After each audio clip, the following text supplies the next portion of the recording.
On va passer la parole à Julien maintenant, Julien Salin. Donc il va nous expliquer en quoi la campagne BDS est un engagement essentiel dans la situation nationale et internationale. Donc c'est à toi, Julien. Merci, Naïma. Bonsoir à toutes et à tous. Et merci d'être venu un vendredi soir. J'étais dans cette salle il y a 3 jours. Il y a quelques têtes qui étaient déjà là pour parler des révolutions dans le monde arabe. Et je le dis quasiment chaque fois que je prends la parole depuis le 7 janvier dernier. Je trouve ça bien que malgré cette espèce de campagne de terreur idéologique à laquelle on a eu le droit après les attentats de Charlie Hebdo et de la Porte de Vincennes, que ce type d'initiative continue d'être organisée, qu'il y ait des gens qui viennent et qu'on parle de politique, qu'on parle de la Palestine, qu'on parle des sujets qui fâchent, et qu'on ne se laisse pas étouffer par tous ceux qui, au nom d'une certaine vision de ce que seraient les limites de la liberté d'expression, voudraient nous empêcher de discuter de sujets sous prétexte qu'ils sont polémiques. C'est précisément parce que ces sujets sont polémiques qu'il faut en parler. Et c'est pour ça que moi je suis content d'être là ce soir et content qu'il y ait du monde dans cette salle. Donc moi je suis un peu chargé de faire l'intervention abstraite, on va dire, après les 2 interventions très concrètes.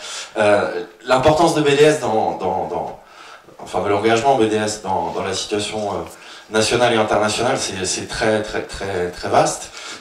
Moi-même, en lisant au début l'intitulé, je ne savais pas trop de quoi j'allais parler. Et en y réfléchissant, je me dis qu'il y a plusieurs questions finalement que BDS permet d'affronter, de prendre de front réellement. Et c'est ces questions-là que je voudrais essayer d'évoquer, qui sont liées à la situation nationale et qui sont liées à la situation internationale de manière un peu transversale. Le premier de ces éléments, c'est ce que moi j'appelle le terrorisme du discours sur l'importation du conflit. Vous savez, il y a une accusation permanente qui est faite, notamment contre les gens qui sont solidaires des Palestiniens, qui est qu'ils importeraient en France un conflit qui se déroule ailleurs, et qu'il n'y aurait pas de raison d'importer cette question ici, parce que après tout, on n'est pas en Israël, on n'est pas en Palestine, on n'est pas des Palestiniens ou des Israéliens, donc inutile de rejouer la scène qui se passe là-bas, ici. À 2 titres, cette rhétorique de l'importation est quelque chose d'assez malsain et d'assez pervers en réalité. La première, c'est que tout simplement c'est totalement faux, et c'est retourner en réalité le sens de l'histoire. C'est retourner le sens de l'histoire parce que tout simplement la question du conflit entre Israël et les Palestiniens est directement un produit des politiques européennes au cours du 19e et du 20e siècle. C'est-à-dire qu'en réalité, le mouvement sioniste qui va déboucher en 48 sur la constitution de l'État d'Israël est un mouvement qui trouve sa naissance en Europe, dans l'Europe orientale, puis se développe en Europe occidentale, qui est un mouvement de réaction à un antisémitisme européen, qui est un mouvement qui se cale idéologiquement sur les courants de pensée dominants en Europe, à cette époque-là, à la fin du 19e siècle, que ce soit le nationalisme, c'est l'époque du développement des États-nations, la naissance des États-nations modernes, c'est quelque chose qui est le contexte européen de la moitié du 19e siècle, l'unité italienne, l'unité allemande, etc., les nationalismes en Europe centrale, premier élément. Et deuxième élément, la question du colonialisme. Le colonialisme est aussi une idéologie qui, à l'époque, en Europe, a le vent en poupe. Vous savez tous que Jules Ferry a rendu l'école laïque, gratuite, obligatoire, blablabla, mais on oublie assez souvent que Jules Ferry était d'un des principaux apologues de la colonisation. Il y a des magnifiques discours de Jules Ferry à l'Assemblée nationale qui expliquent les vertus du colonialisme et de la colonisation, la responsabilité des civilisations européennes d'aller éduquer ces pauvres civilisations inférieures dans le reste du monde, sous des tonnerres d'applaudissements à l'époque des différentes assemblées. Et c'est dans ce contexte-là que le mouvement sioniste se développe, et finalement, l'État d'Israël naît physiquement et est reconnu internationalement dans la foulée d'un génocide européen. Donc en réalité, du côté, entre guillemets, de le sionisme et la naissance de l'État d'Israël, on est dans une histoire européenne. On est dans une histoire européenne, de même que, si on regarde le côté, entre guillemets, palestinien, la Palestine telle qu'on la connaît aujourd'hui, avec la Palestine historique, là, qu'on connaît avec sa frontière, avec, etc. Qu'est-ce que c'est ça? C'est le produit du découpage du Moyen-Orient entre les grandes puissances européennes, en l'occurrence la France et la Grande-Bretagne. C'est-à-dire qu'en réalité, il n'y a absolument pas d'importation d'un conflit de la part de ceux qui parlent de la question palestinienne en France. C'est que la question du conflit entre Israël et les Palestiniens est une conséquence directe de l'exportation de l'Europe de ses propres conflits. Et donc c'est normal qu'on en parle, parce que nous sommes directement concernés, parce que quelque part, c'est notre histoire. C'est notre histoire qui se passe là-bas, et tout ce terrorisme de la non-importation, finalement, sert à dissimuler le deuxième aspect que je voulais évoquer sur cette question-là, qui est que non seulement c'est notre histoire passée, mais c'est notre histoire présente. C'est notre histoire présente. Parce que se faire accuser, entre guillemets, d'importer une question ou un conflit par des autorités politiques qui ne cessent de prendre des positions politiques sur cette question-là, qui ne cessent d'agir sur cette question-là. Quand François Hollande déclare, au début de l'été dernier, tout son soutien à l'intervention israélienne contre la bande de Gaza, qu'est-ce qu'il fait? Ben, il prend parti, il intervient. Quelqu'un a dit qu'il importait le conflit. Ben, évidemment que non, parce que ça aurait paru complètement absurde. Mais de même qu'il est légitime que les autorités prennent position, fassent de la politique, prennent des décisions, tissent des liens diplomatiques, économiques, etc., de même, il est légitime que les populations sur lesquelles s'exerce le pouvoir de ces autorités prennent elles aussi position. Ça s'appelle la démocratie. Et finalement, la campagne BDS, c'est ça ce premier point que je voulais évoquer, est une arme de destruction massive contre cette rhétorique de l'importation. Parce que la campagne BDS, qu'est-ce qu'elle dit? Elle dit tout simplement, ici, nous, chez nous, nous avons des choses à faire qui concernent directement et qui peuvent impacter directement la situation là-bas, et finalement, ces choses, entre guillemets, que nous pouvons faire, agir contre des partenariats économiques, agir contre des partenariats militaires, agir contre la visite, par exemple, de représentants de l'État d'Israël accueillis à bras ouverts sur des tapis rouges, etc., etc. Toutes ces choses-là sont le produit de notre histoire. Ces liens économiques, ces liens politiques favorables ou favorisés avec tel ou tel, et notamment en Israël. Si Israël a l'arme nucléaire, c'est en grande partie grâce à la France, qui lui a offert gentiment la technologie nucléaire, etc., etc. La campagne BDS, elle rappelle cette vérité toute simple, qui est que le conflit entre Israël et les Palestiniens ne se joue pas que en Israël et dans les territoires palestiniens. Le conflit entre Israël et les Palestiniens se joue partout dans le monde où il y a des groupes publics, privés, des autorités, des gouvernements, etc., qui ont des liens avec l'État d'Israël et qui soutiennent l'État d'Israël dans sa politique d'oppression des Palestiniens. La campagne BDS, c'est un rappel de ça, et c'est le meilleur moyen finalement de dire non, nous n'importons rien, et en réalité, bon, on pourrait faire des jeux de mots sur l'importation, mais s'il y en a qui importent quelque chose de là-bas, c'est notamment les supermarchés, c'est notamment des grandes chaînes commerciales, c'est notamment notre armée, c'est etc., etc. Donc, rappelons simplement cette vérité, l'engagement dans la campagne BDS, c'est le meilleur moyen finalement de signifier largement et de démontrer largement à la population que oui, la France, en l'occurrence parce qu'on est en France, participe directement à l'oppression du peuple palestinien, et nous avons des moyens ici de peser pour que cette participation cesse, ou en tout cas, dans un premier temps, se ralentisse. C'est le premier élément, je pense, qui est important autour de cette campagne. Parce que finalement, et je finirai ce premier point avec cette idée, c'est que la campagne BDS, c'est aussi une machine à briser le sentiment d'impuissance. le sentiment d'impuissance qui peut être général, qui peut exister dans le mouvement de solidarité. Quand on milite depuis 15 ans, 20 ans, 30 ans, 40 ans dans le mouvement de solidarité, on sait qu'il y a des moments où c'est dur, il y a des moments où on se dit voilà, on peut plus faire grand chose, c'est trop dur, on n'arrête pas de se mobiliser, mais la situation là-bas se dégrade sans arrêt. Donc au sein du mouvement de solidarité, BDS a représenté un nouveau souffle, à un moment où la situation était particulièrement difficile, et là-bas et ici, l'année 2005, et pas seulement parce que Yasser Arafat était mort, mais parce qu'en réalité on était en train d'assister à la faillite d'une stratégie politique et d'une certaine forme de résistance face à l'oppression israélienne. Donc ça a apporté un souffle dans le mouvement de solidarité, et puis c'est aussi quelque chose qui permet de faire agir, entre guillemets, les gens, de dire, mais oui, tu peux faire quelque chose, c'est pas compliqué, c'est dans ton supermarché, ça peut être dans ta municipalité, ça peut être dans ton syndicat, ça peut être, etc., etc., etc. Et c'est la meilleure arme, finalement, contre tous ceux qui voudraient déposséder les populations de leur capacité d'agir et de faire de la politique.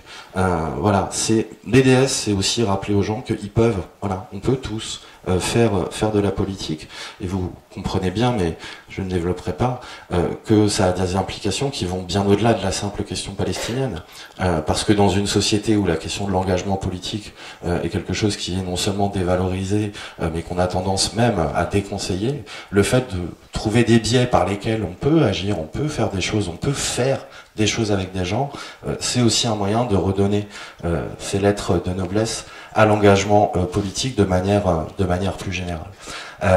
Deuxième élément, deuxième point que je voulais aborder, c'est cette idée que BDS a été un élément essentiel, c'est ce qui a été dit à la fin de l'intervention précédente, un élément essentiel dans finalement une réexplication, un outil pour réexpliquer ce qu'était la question palestinienne. C'est-à-dire qu'avec ce qu'on a appelé la période du processus de paix, on est toujours dedans, hein, j'espère que vous savez, ça fait 20 ans, 21 ans, 22, que ça dure. Donc avec la période du processus de paix, on était entré dans une période assez étrange. Bon, je reviens pas en détail sur le contenu, etc. Mais on était entré dans cette période où il y avait une approche de la question palestinienne et du conflit entre Israël et les Palestiniens, qui était que finalement, on était dans la période du compromis, et donc, par déduction, en cas d'échec, des responsabilités partagées. C'était les responsabilités partagées. Si ça ne marche pas, c'est parce que les uns et les autres font pas d'efforts. Si ça ne marche pas, c'est parce qu'il y a des radicaux des deux côtés qui font capoter le processus de paix. Pour que ça marche, ce qu'il faudrait, c'est qu'il y ait les gens raisonnables des deux côtés qui se réassoient autour d'une table sous supervision états-unienne. Vous savez, l'arbitre qui entraîne une des deux équipes en même temps. Pour qu'ils se mettent d'accord et puis qu'on avance ensemble parce qu'il fallait être pragmatique, etc. La campagne BDS rappelle cette vérité simple. Il n'y a pas de responsabilité partagée dans une situation coloniale. Il peut y avoir des torts chez les Palestiniens, ils font des conneries comme tout le monde, ils font des erreurs, ils font des trucs bien, c'est pas le problème. Le problème est que la dégradation de la situation est de la responsabilité de la puissance coloniale. Qui ne respecte pas le droit international? Qui impose à toute une population de plusieurs millions de personnes un traitement structurellement discriminatoire? Qui? C'est l'État d'Israël.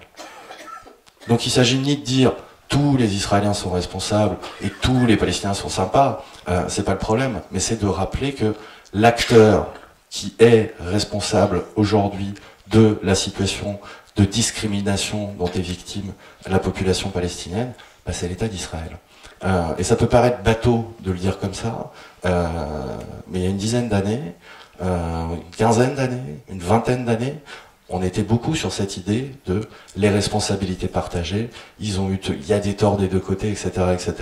La campagne BDS dit quelque chose de très simple, elle dit, pour résoudre la situation là-bas, il faut que le droit s'accomplisse. Pour que le droit s'accomplisse, il faut que celui qui ne le respecte pas se soumette au droit, et tant qu'il ne se soumettra pas au droit, il y aura des mesures de rétorsion, que ce soit économique, diplomatique, politique, culturelle, etc., etc. Donc finalement, ça redonne un contenu politique aussi à la solidarité. Un contenu politique parce que, ça a été aussi évoqué tout à l'heure au tout début, la solidarité avec un peuple en lutte pour ses droits, comme l'est le peuple palestinien, c'est une solidarité politique. C'est-à-dire qu'on n'est pas là pour les aider, on n'est pas là pour qu'ils aillent mieux. On n'est pas là pour leur rendre la vie plus facile. On est là pour se battre à leur côté pour que leurs droits nationaux puissent être satisfaits. Ça peut paraître des rappels un peu bateaux, mais ça fait du bien quand on se le dit. Les Palestiniens, c'est pas des individus avec des besoins. Les Palestiniens, c'est un peuple avec des droits. Et les droits, c'est une question politique. La question de la solidarité avec les Palestiniens est une question de solidarité avec un peuple en lutte pour ses droits. Et la campagne BDS le rappelle.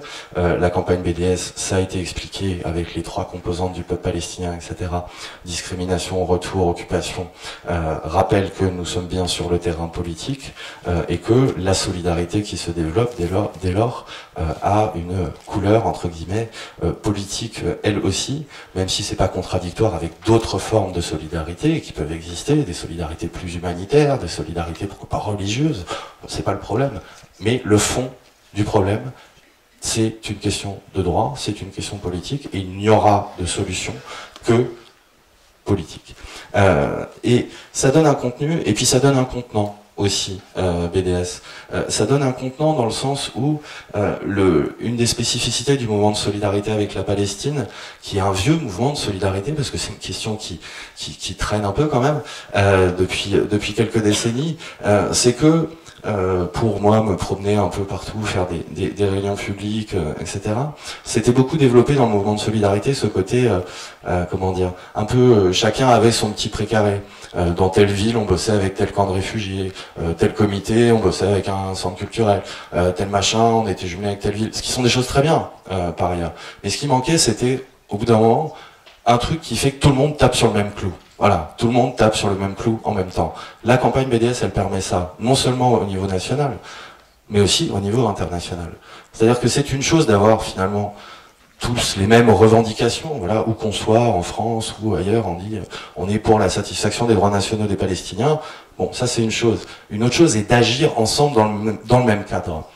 Et ben là, ça permet ça, la campagne BDS, c'est finalement que toutes ces forces qui existent, qui luttent pour la même cause, mais qui le font avec différents types d'interventions indispensables. Hein. Moi, je porte pas de jugement négatif ou dépréciatif sur ce que je décrivais auparavant, mais il manquait finalement ce petit saut qui permet d'agir tous ensemble avec les mêmes objectifs et dire on va tous taper sur Veolia, on va tous taper sur Agrexco, on va tous faire ceci, on va tous faire cela. Où qu'on soit dans telle ville, dans telle association, dans tel machin, on a cet objectif commun.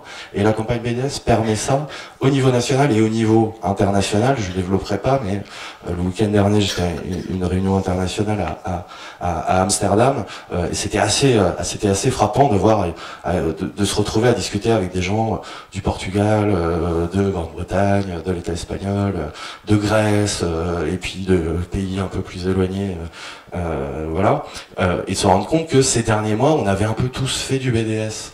Pas de manière très coordonnée par ailleurs encore au niveau international, mais finalement il y avait cet engagement commun qui a des résultats concrets du fait justement que tout le monde tape entre guillemets sur le même clou. Les résultats, les victoires ont été évoquées. La plupart de ces victoires sont des victoires internationales. C'est-à-dire que ce sont des campagnes qui vont bien au-delà des frontières. Et c'est ça aussi la force de ce mouvement. Et troisième et dernier point avec lequel je terminerai sur l'importance de BDS.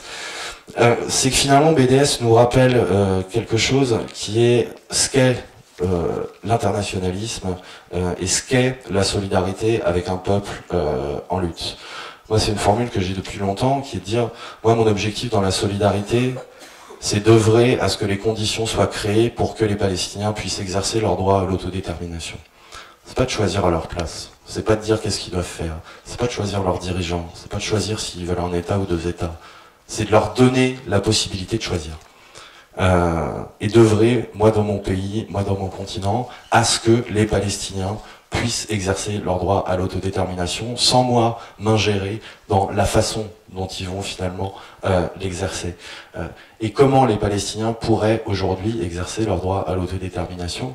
Ils ne peuvent l'exercer qu'à la condition que l'étouffement cesse. Ils sont étouffés par l'État d'Israël. Ils sont étouffés économiquement, ils sont étouffés politiquement, ils sont étouffés géographiquement. Il y a toujours eu des débats dans le mouvement de solidarité sur voilà, des déceptions, parce que les Palestiniens, finalement, ils n'avaient pas les dirigeants qu'on aimerait qu'ils aient, parce que la gauche, elle est pas assez forte là-bas, parce que ceci, parce que cela. Quand on voit les conditions concrètes dans lesquelles les Palestiniens font de la politique et de la résistance, ça pourrait être bien pire. C'est-à-dire qu'il y a sûrement des gens ici qui sont, j'en aperçois, je ne regarde personne en particulier, mais qui sont des militants politiques ou des militants syndicaux. Déjà en France, pour construire des courants politiques, pour construire des forces qui pèsent réellement et qui peuvent transformer la situation, on se rend compte que c'est difficile. Alors imaginez-vous sous occupation militaire, en plus, avec l'impossibilité de faire plus de 15 bornes sans vous faire contrôler, avec l'impossibilité de vous réunir ensemble, avec l'impossibilité d'avoir une autonomie financière, avec l'impossibilité, etc., etc., etc. Et finalement, le meilleur service qu'on puisse rendre à la population palestinienne, c'est de contribuer à ce que cette chape de plomb qui pèse sur eux et qui les empêche, en réalité, qui les empêche d'avoir un développement économique, social et politique normal. Bon, capitaliste malheureusement, pour ce qui est de l'économie, on est encore dedans, mais même ça, ils peuvent pas, quoi. Et ben, nous, notre responsabilité dans l'engagement de la solidarité, pour moi ça a toujours été celui-ci, c'est de pas faire à leur place, mais de faire ce que nous, on peut faire ici pour que eux puissent faire là-bas. Et la campagne BDS, elle permet ça, elle permet d'alléger en partie la pression, elle permet d'ouvrir des espaces pour les Palestiniens eux-mêmes, parce qu'il faut pas se tromper. S'il y a un redéveloppement, par exemple, du boycott des produits israéliens dans les territoires palestiniens, ça va ouvrir la possibilité pour des développements de certains secteurs de l'économie palestinienne. C'est-à-dire que ça marchera avec aussi de la substitution. Il faudra organiser la séparation, entre guillemets, de l'économie israélienne, même si les conditions, ça a été rappelé, sont très difficiles. Et donc je voudrais terminer en disant qu'on est, je vous disais au tout début, il y a 3 jours, j'étais ici pour parler des révolutions et des contre-révolutions dans le monde arabe. On est dans une situation internationale qui est difficile, on est dans une situation nationale qui subit aussi qui réfracte les difficultés de la situation internationale, et on est dans une région, le Moyen-Orient, où le moins qu'on puisse dire, c'est qu'il se passe beaucoup de choses en ce moment, et que tout ne va pas forcément dans le bon sens, pour être soft. Voilà, c'est pas forcément ce qu'on espérait il y a 4 ans, quand Moubarak, Ben Ali, etc. sont tombés, qui est en train de se passer. Mais il y a une petite lueur d'espoir qui est venue il y a quelques semaines de la ville de Kobané. Où les Kurdes ont réussi à stopper la progression de l'État islamique. Et depuis un petit retournement de situation sur le terrain là-bas. Et pourquoi je vous dis ça? Parce que les Kurdes sont comme les Palestiniens. Les Kurdes sont comme les Palestiniens, ce sont les 2 peuples de la région à qui on a toujours dénié le droit à l'autodétermination et le droit de choisir leur destinée. Et dans une époque comme celle qu'on connaît aujourd'hui, où le système étatique régional entier est en pleine décomposition, je ne sais pas si tout le monde se rend bien compte de ce qui se passe en ce moment, mais l'Irak, la Syrie, etc., c'est du passé. Je veux dire, l'idée d'un État avec une frontière, etc., c'est quelque chose qui commence déjà à appartenir au passé. L'idée qu'il existerait aujourd'hui un État qui s'appelle l'État syrien, avec un appareil d'État qui aurait une souveraineté sur un territoire qui s'appellerait la Syrie, c'est du passé. Même chose pour l'Irak, etc., etc., etc. Et il n'est pas étonnant finalement que dans un système étatique en décomposition, ce soit les peuples qui n'ont jamais eu finalement leur État, qui puissent se retrouver en partie à la pointe à la pointe de la résistance aux différentes tendances contre-révolutionnaires qui peuvent exister. Les Palestiniens aujourd'hui, on peut pas dire qu'ils soient, que l'évolution de la situation régionale leur ait ouvert des portes importantes, mais croyez-moi, ils vont être amenés à jouer un rôle important et essentiel dans la construction de ce nouveau Moyen-Orient qu'on est en train de voir se dessiner devant nos yeux, pour l'instant avec des tendances qui sont pas très rassurantes, mais c'est évident que la situation des Palestiniens, ce que nous on fera pour qu'ils puissent participer pleinement à la recomposition régionale en ayant, eux, satisfait leur droit à l'autodétermination, sera un élément essentiel dans ce que sera le futur visage de cette région. Et donc finalement, ça va au-delà des BDS, et de manière plus générale, la solidarité avec les Palestiniens. La solidarité avec les Palestiniens, aujourd'hui, c'est un outil essentiel pour faire de la politique ici, pour rappeler que les projets étatiques ou les projets de société dans lesquels les discriminations sont structurelles, c'est quelque chose que l'on refuse, et pour rappeler enfin que oui, on peut agir ici pour que les choses changent là-bas, et que pour faire ça, on n'a pas besoin de céder aux sirènes de ceux qui, d'un côté comme de l'autre, voudraient nous expliquer que tout ça est une histoire de choc de civilisation. Non, ce n'est pas un choc de civilisation, c'est une question de politique, de solidarité internationale, et c'est très clair que la campagne BDS et son développement peuvent contribuer à renverser certaines tendances politiques et idéologiques, et c'est pour ça qu'il faut, je pense, rien lâcher. Je vous remercie.